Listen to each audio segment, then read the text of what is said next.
Welcome back. This is Tom Kubistant, and during this 200 level series of videos, I have been exploring specific detailed applications of how to make the most out of your game, whether it is an athletic performance, individual or a team one, or the performing arts, or just purely writing. Performance is performance. I would like to share with you today one of the most misunderstood and even misused elements of human performance. And that is what has been notoriously called mental toughness. What images or feelings come to your mind when I bring up that phrase, mental toughness? Oftentimes we come up with this notion of a very aggressive, even mean, macho approach to performances that are used with intimidation to force things to occur. Obviously, there are some sports, rugby, football, that you have to be very intense. But there's most performances. You work against yourself the more intense you become.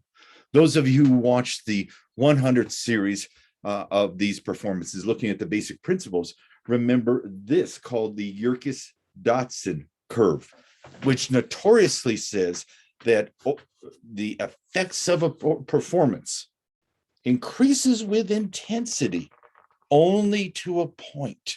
And I have found that once you reach this point and you keep on being more and more intense, your performances drop off precipitously. Intensity is helpful just to a point. Now, mental toughness has been used by a lot of misinformed coaches and parents and teachers when they say, you've got to be tougher than this, or real men don't cry. Well, that is too much of a lifestyle issue and a personality issue. Instead of mental toughness, I like to use the phrase mental strength. Strength is more well-rounded than just being tough in a given situation. I record this at the end of April 2022, as we're, I think, coming out of the last phase of COVID. Over these last 2.5 years since 2020, if you remember, that many of us had things to endure, tragedies in our families, our own health issues, and the constant exposures of being isolated and being fearful. Throughout that, as we survive that, so many of us now are more mentally tough. We've learned how to adapt to things. We've learned how to endure things. We've learned how to persist. As such, one of the few blessings of what we all went through is that most of us are a lot more mentally tough than we ever used to be. In terms of performances, I like to use the notion of mental strength, which is more encompassing about the overall performances as well as your overall lifestyle. Here's one of the misunderstandings about mental toughness. Mental toughness is not being mean or wildly aggressive or insensitive or inappropriately intense, robotic, nor even selfish, as a lot of coaches who don't know much about human performance advocate. Instead, mental toughness that I'm redefining and expanding as mental strength is being disciplined in your performance area as well as your whole life, is being appropriately adaptive. Yes, having a game plan, and also learning how to adapt as the situations rise. Being assertive for yourself, for your teammates, instead of aggressive. Being purposeful in what you're doing, as well as being even passionate in how you do it. As we talked about repeatedly, learning how to have a positive, realistic attitude and emotions, what I call doggedly positive, hanging in there. This sounds real strange, but the best performances are those that are sometimes boringly consistent. That's an example of your mental strength, doing things over and over and over again. Being controlled, being clear, and even eager on how you approach your activities, being persistent, being resilient, not only in bouncing back, but as we learned from COVID, learning how to bounce forward. We learned about how to stay deeply within yourself, how to be true to your own self and your own style of performing, coming across as competent and confident and carrying yourself that way as well. Mental strength is being composed and calm under pressure. The more pressure you receive and adapt to, the more calm you become. Yeah. Beyond that, as a lifestyle, mental strength is you learning how to live your priorities daily, how to channel your emotions away from fears or negativity or anxieties into something more eager and purposeful. Learning how to resist temptations is mental strength. Temptations abound, from eating more chocolate to partying to substance abuses. Learning how to resist those temptations. Learning how to laugh at yourself, not in a derisive way, but just surprising yourself, laughing yourself at your mistakes. Hey, we're human. Seeing the big picture of things in your development as a performer and the development as a human being.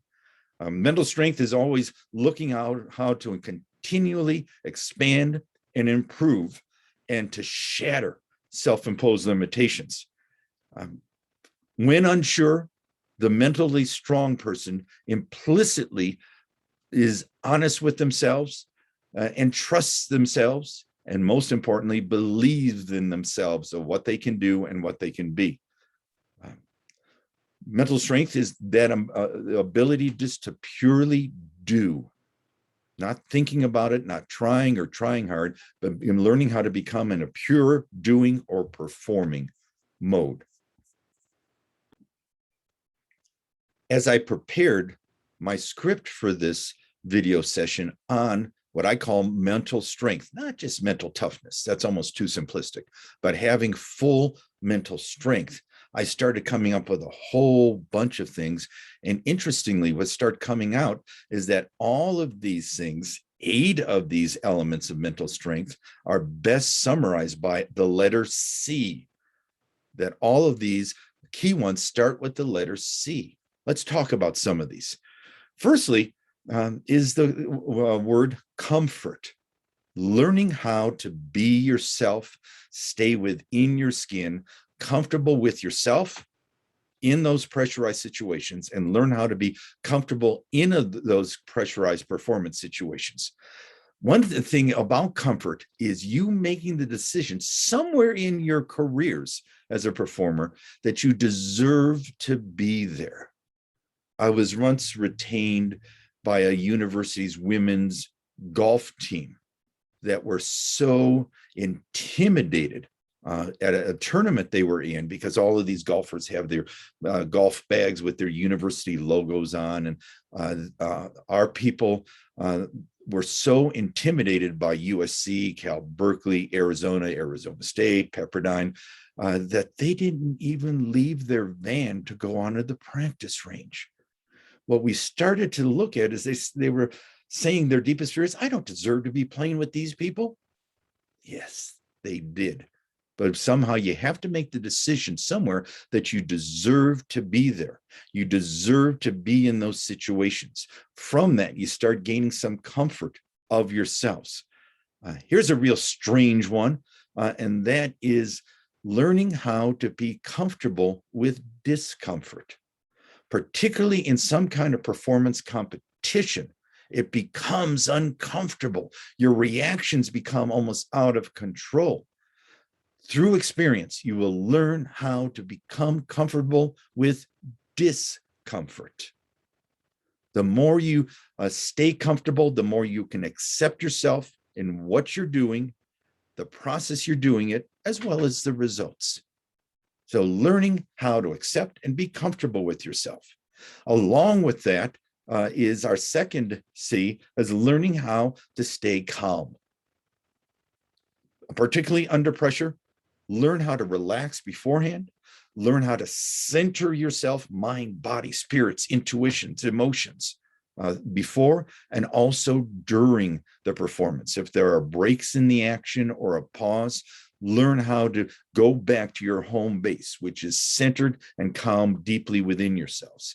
As such, you will start learning to connect with you, trusting yourself, your decisions, and your actions. So stay calm, and that often means just staying in the moment, not reflecting on what you should have just been done or the mistake you made, nor going to the future of anticipating success of this staying in the moment. Being calm is being true to yourself right here and right now. Our third one, which we covered in the last video, video number 208, is learning how to concentrate. In that video 208, I hopefully gave you a lot of specific skills and exercises to do that you will find, those of you who are doing it, that very, very quickly your concentration levels improve, both in terms of depth and in terms of duration, so that you start becoming engaged and immersed and yet detached. You start becoming more expansively aware, as well as more pinpointedly paying attention and attentive to things, as well as detached from the possible outcomes and being more into the process. That concentration is the key to the mental game. Our next C is learning how to be controlled. You have to control yourself, your mind and body, your emotions, and even your breathing before you can start exerting some control over your performance areas, whether it's playing a violin, which is the hardest instrument, I believe, to learn how to play. Unlike a guitar, a violin has no frets to it, so it's all feel to it. So if you can control yourself, you can control the bow and control your fingers on the particular parts of the strings. The more control you exert, and this is not an intense control, I must control this. It's more of saying, I'm in charge of myself. I'm in charge of my thoughts, my feelings, my reactions and interactions. The more you can start feeling in control, the more it's almost like a breath of fresh air. Oh, okay, I can do this. So learning how to stay control. Part of this is learning some of the principles we'll talk about in a future video, is that play your own game, play your own style. Along with that, play to your strengths. The best performances come from playing to your strengths, not so much eliminating your weaknesses. Play in a way that your best self comes out. If you can do these things about playing your performance, then you can stay controlled of it. It's nothing big to be able to do. You control it. You control it in your rehearsals, in your practices. You can control it in your performances. Here's one thing. Another C is looking at your performances as challenges to yourself. Can you transfer your best self from rehearsals to the actual performance? Can you rise to the occasion instead of what most people do of being susceptible and a victim to the pressure or to the competition? It's an opportunity to test yourself, to prove how well you are and how far you can go.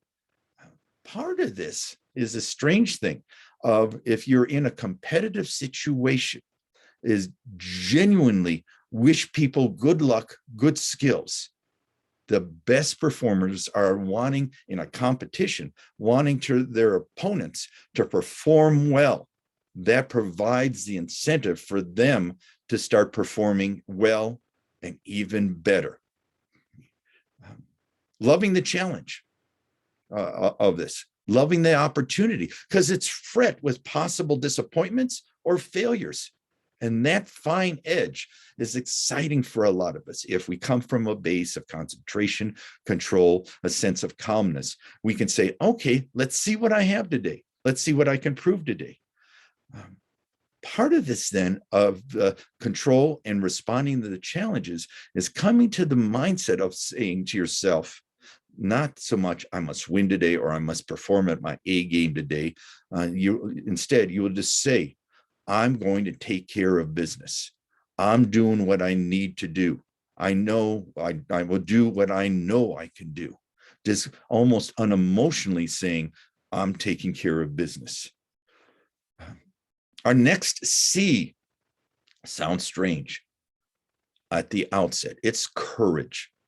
Not doing fantastic, courageous acts, but the courage to be yourself, the courage to embrace your thoughts and actions, the courage to let your best self come out, the courage to also, in the midst of adversity, the courage to persist, the courage to gut it out or grind it out when you don't have your B or B plus game.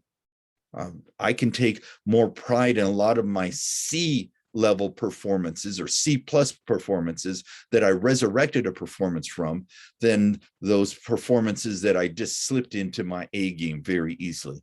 In fact, learning how to resurrect a potentially disruptive performance, bringing it from a C or C plus to a B minus performance sets the standard for more B plus and A minus performances coming out.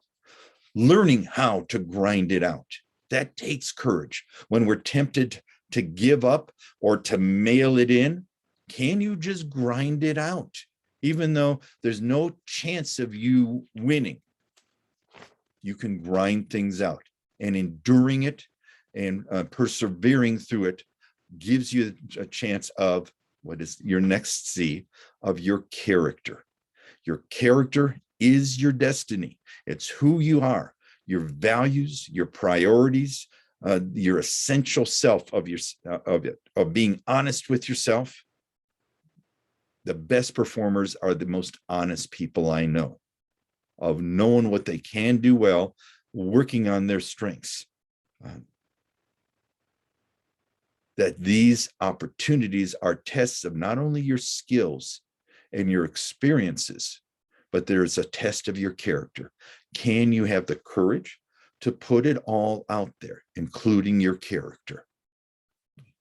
Our next C sounds really strange. It's nothing very intense. Is looking at your performances as creative opportunities. Is that as we think about a performance, we're also learning how to create, bringing from potential to active realization. And that's a creative process. So even though you've done some kind of performance over and over again, each performance is new, separate, and unique unto itself. As such, it's a blank canvas.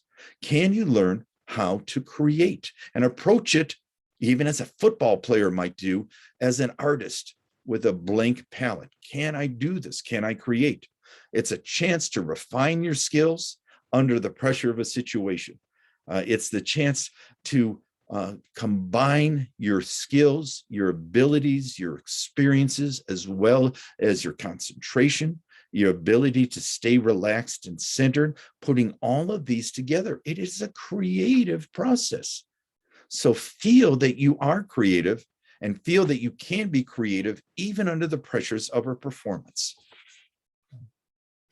Another C is confidence, being truly confident.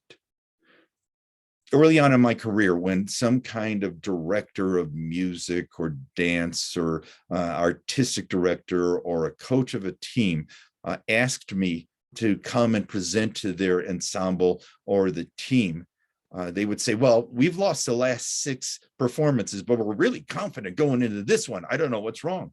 No, I should have known better. Is that confidence is 2 elements. The first one is breaking down the word itself. From the Latin, confidence means confidare, which means with faith. Truly confident people are faithful within themselves. They can connect with themselves, their creativity, their courage, who they are. But also the second element of confidence is building on previous successes. If you are 0-6, no matter how much you believe in yourselves, You haven't proven anything to yourselves. So looking at previous successes, that may mean redefining successes in practices or rehearsals, creating a success mentality. And then you start building on that. True confidence then is a blending of your true beliefs, confidar, as well as building on previous successes. That is true confidence. And it is the truly confident performer is nobody that seems to come across as really braggadocious or full of themselves. That's false. Those people are phony. Those people who are truly confident, believing in themselves, and have had a history of good performances on which they build are almost humble. I'm going to do the best job I can. I'm going to do the best job I know I can do. They are truly humble with themselves. True confidence is staying within yourselves. These 7 or 8 C's are things you may already know. But when I'm talking about mental strength, it is more of a full-fledged lifestyle. You are your performance. Yes, you are in the cauldron of a competition of some kind or some kind of pressurized performance, and you're bringing your best self into that. So I look at mental strength, not so much mental toughness, but mental strength of a combinations of all sorts of things, from your decisions to your intuitions, to your experiences, to proven skills, proven memories, and all of those C's. Go back at some point and review this video of what true mental strength means to you. Like a muscle, is that true mental strength is not only strength and intensity in the moment, but it is also looking at balance and duration as well. It's the same mental strength to look at as your overall performances. When I mention this notion then of mental strength, what does that truly mean for you? You have to be aware of your mental strengths, what makes you and what enables you to be your best self during your performances. The more you can tap in to these strengths, the more you can start living your positivity and your beliefs. So this old-fashioned, almost outdated notion now of this mean mental toughness, it's going to run its course. Yeah, there may be times when you need to be intense, but there are other times that what you approach as mental strength will be like a tsunami, like a wave that you're a surfer on. Replay this whenever you need to, and keep on expanding your notions of your own mental strength. I shall see you next time.